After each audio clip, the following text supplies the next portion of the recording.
No. So hi, welcome to my blab. I'm Cara. I thought I would let you in on a few secrets that I learnt from attending TEDx. Da, da, da, da, da, da. So, just to clear something up, I was not a speaker at TEDx, but this was my first step on the road to actually becoming a TEDx speaker because I don't know. I mean, one, do people know what TEDx is? If you do know what TEDx is, stick a 1 in the side so I know that you're up with me. And 2, if you have not heard of TEDx before. I know Karen has, and Omar, you have, because you asked me what the topic was. So I would suggest that you know what TEDx is. So for those that don't know, TEDx is a group of talks that are run globally to inspire action. And I always thought that they were around health and education and technology. They tend to be the main themes. Hey, Becky. But yeah, I attended TEDx here in Adelaide on the 21st of November this year. And it's my first step into actually getting up on the TEDx stage and speaking. So what I thought I would do is I would share with you guys what I learned from attending TEDx. Because let's face it, we need to watch them. And you can watch them on videos, but seriously, there's nothing like actually being there. Thanks, Omar, for the site link. That's fantastic. So actually attending TEDx, it's like gorging on TED Talks for 7 hours straight, and my goodness, my mind was absolutely full, inspired, spinning. It was fantastic. It might have also had something to do with the fact that I was coming off of probably, what were we up to, about 110 hours of live streaming at that time. So I don't know that that helped either, Becky. It was an awesome experience. So I would highly recommend looking up the TEDx franchise in your hometown, if there's one thing that I could get you to do. So just a little bit of background about me. I started debating when I was 10. So public speaking isn't something that is new to me. I've been doing it for quite some time. So getting on the speaking circuit is something that I'm aiming for, certainly for next year, so 2016. So I thought, why not start at the top? Why not start at TEDx? So on the 21st of November, I took myself off to TEDx, and it was amazing. It was buzzing outside. I mean, it didn't help that they opened the doors 5 minutes late. It was buzzing outside. We all jammed through these doors. We were funneled through the doors and burst open into the Adelaide Town Hall, which is a gorgeous colonial building. And we got our lanyards and we went upstairs and we found our seats and we all sat in anticipation and stared at that red circle on the stage in front of us. And it was funny. We jostled for seats and we took our positions and we waited, and it was quiet. And the MC got up and introduced the day and did some housekeeping, and then we saw the first person get up.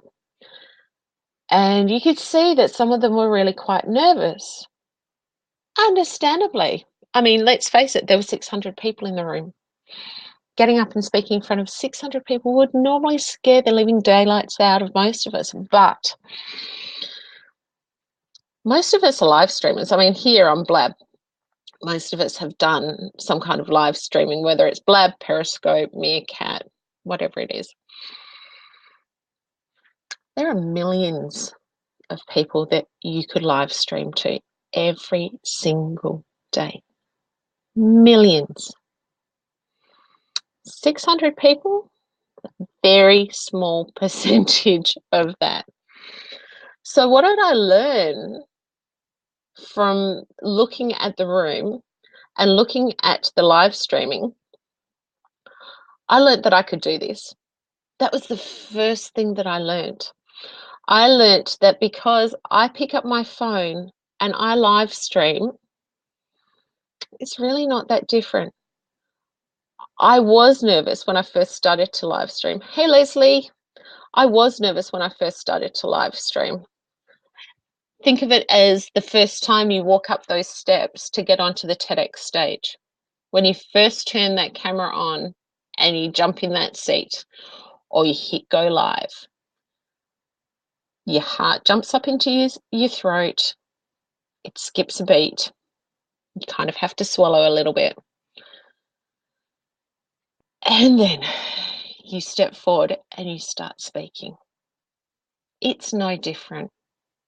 That was probably the first thing that I took away. Live streaming and standing up on the TEDx stage is no different. You just have to believe that you can do it and take that step and do it. So that's the first thing that I took away from it. The next thing that I saw parallels with was how at the start of my talks on Periscope, because Periscope was my first foray into live streaming. When I first started, I started with a script. I was extremely scripted. Let's face it, I came from a background of debating. So it was all scripted. No teleprompters or anything like that. I mean, let's face it, it's my phone. But I realized that very quickly that they fell flat, that the scripted talks that I gave fell flat. Why? Because I wasn't being myself. I wasn't connecting with my audience. I was telling them what I thought they needed to hear. Well, that's a big mistake. I didn't inject any emotion into my talks. That was the same with the TEDx. It's exactly the same with the TEDx talks. The ones that stick out now, like 9 days later, are not the ones that were full of facts and figures. It was the ones that told a story, the ones that took us on a journey, the ones that told us about their life and made us laugh and gave us the ability to imagine not what it was like to stand up there on stage, but to live a day in their shoes, to go through to feel their feelings, to go through the life events that they've been through. There was one woman who was saying that her life was like a game of whack-a-mole. We could all, most of us can associate with the game of whack-a-mole where, these moles pop out and you try and hit them with a mallet. And how all throughout her life, these moles have popped up and she's hit them. She's either been given the choice to ignore them and hope that they'll go away or whack them back down into their place and move on. And that was a powerful thing to hear from another woman. There was an ophthalmologist who told us about his times in Myanmar and how he treated children with the same condition he would see here in Australia, but he saw 12 in one day, whereas he'd be lucky to see 12 in a month here in Australia. And those emotions that they were able to elicit just pulled on our heartstrings, and they took us on a journey. And that was the thing that I've found in live streaming, is that when we're able to tell a story and pull on the heartstrings of people and bring them along. I mean, I've had periscopes where I've cried and cried and cried. And it's not been my intention. But the number of people that have come to me afterwards and said, Cara, that was powerful. Thank you. It's nice to know that I'm not alone. It's nice to know It's nice to see your vulnerable side. Those kinds of things. You should be doing that kind of stuff, and I'll just explain to you why.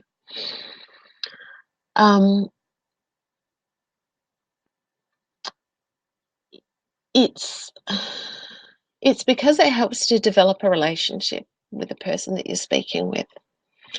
It helps to build a connection. It shows empathy. Hi, Melody. It shows that you understand where they come from. It shows that you're human. It shows that they're not alone.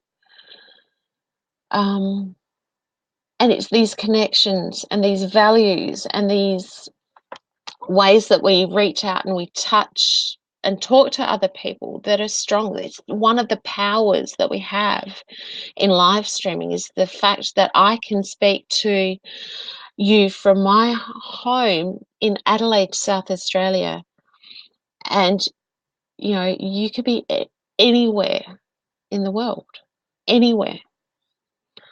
And it's important to do those things, to reach out and touch other people, because you build those connections, and they're powerful.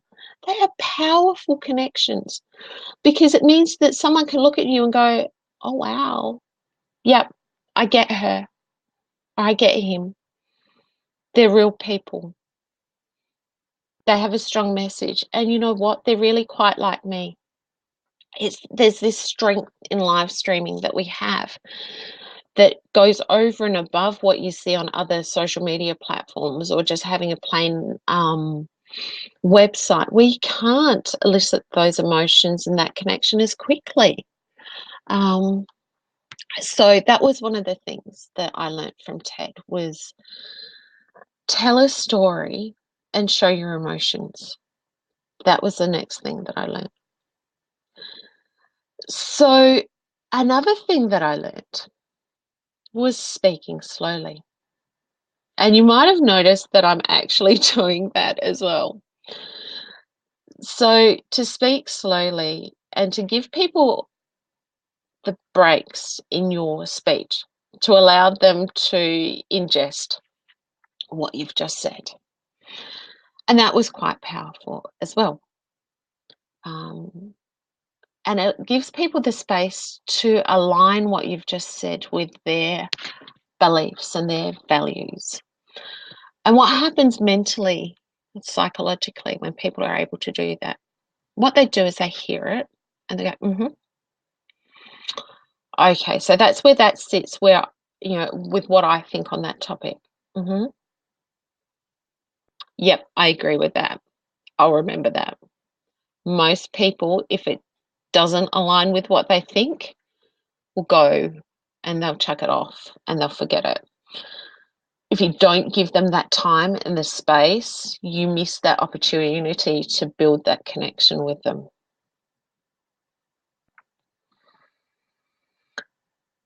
So the other thing is that you need to be able to speak to those beliefs and those values that those people have.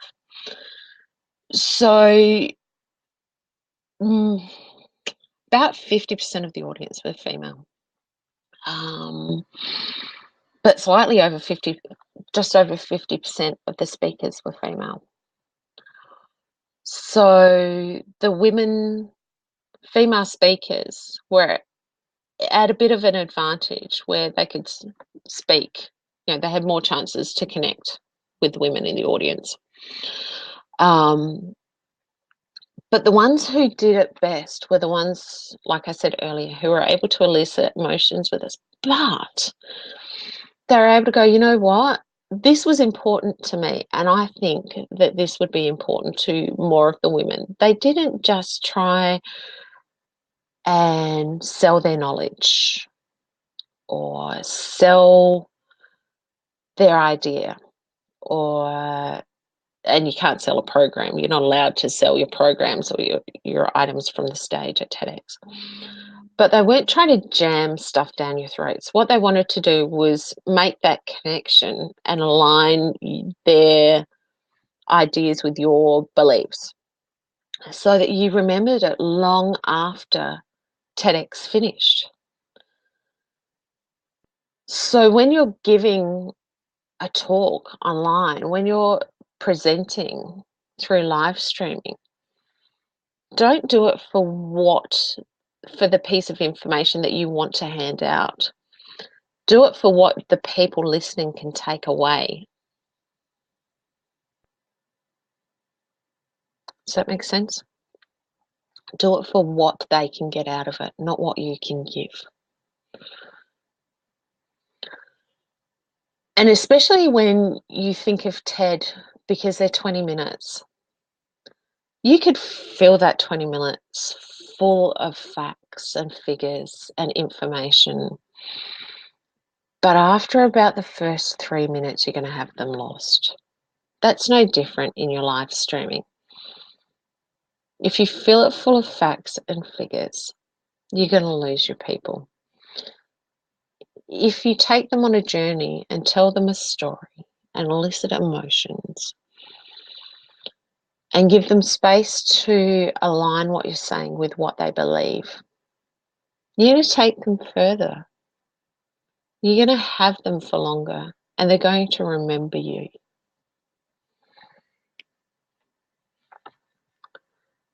So the other thing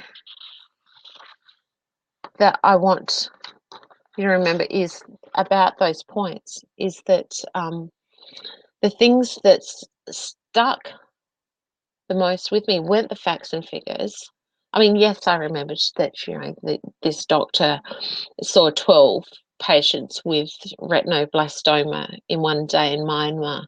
Yes, I remember that. But it wasn't because he saw 12 people or 12 kids. It's the fact that I'm a mum, and it's the fact that to think that, there are 12 children every single day in Myanmar diagnosed with this condition, that breaks my heart.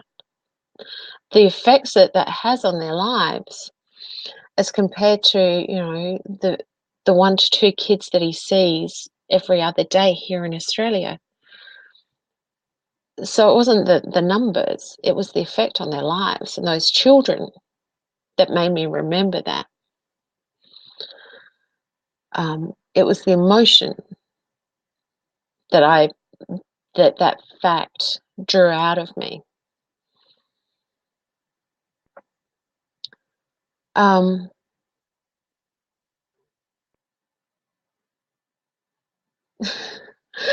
That's all right, Omar, and that's the thing. I speak quickly, so I've learnt to speak slowly.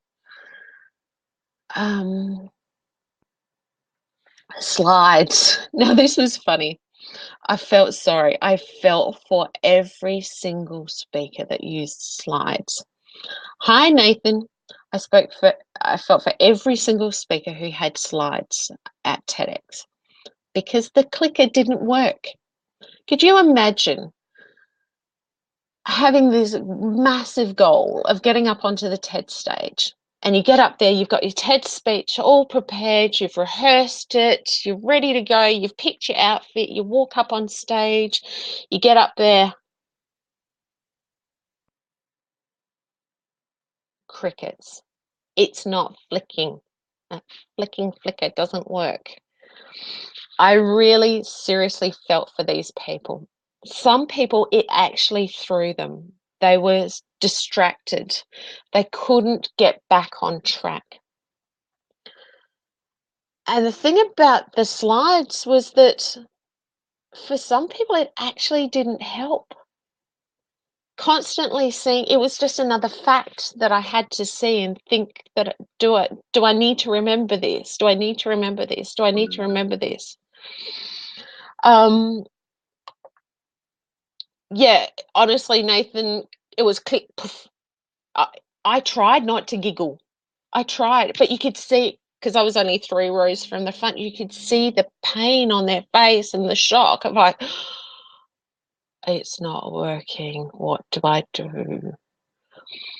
But the thing was, you tried turning it on. It's like, hello, Is this thing on? Um, yeah, it was embarrassing. But the thing was is that the thing that I learned from having the slides was that when the slides elicited emotions, so there was the one woman that I said that had life was like a whack-a-mole.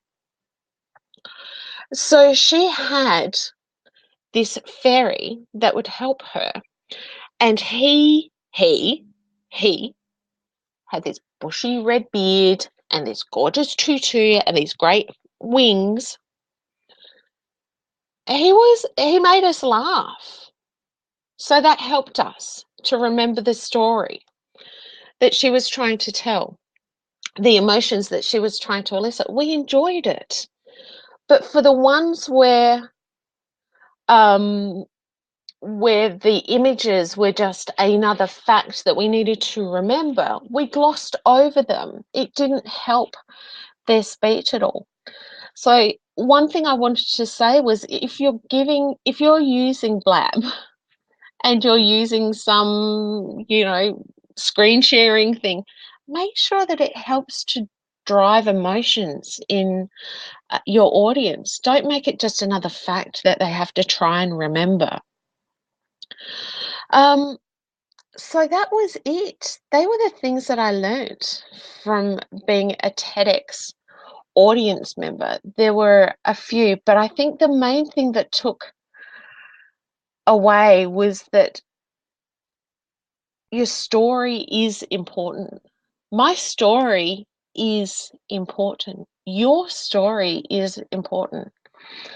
Everyone's story can have a place on the TEDx stage if it's told properly, if it elicits emotions, and if you connect with the person on the other side of that screen and you can connect with their beliefs and their values. So think about that. And I hope that one day to see you on TEDx, but more so, I want to hear your story on your live streaming. Don't be afraid to share it. All right.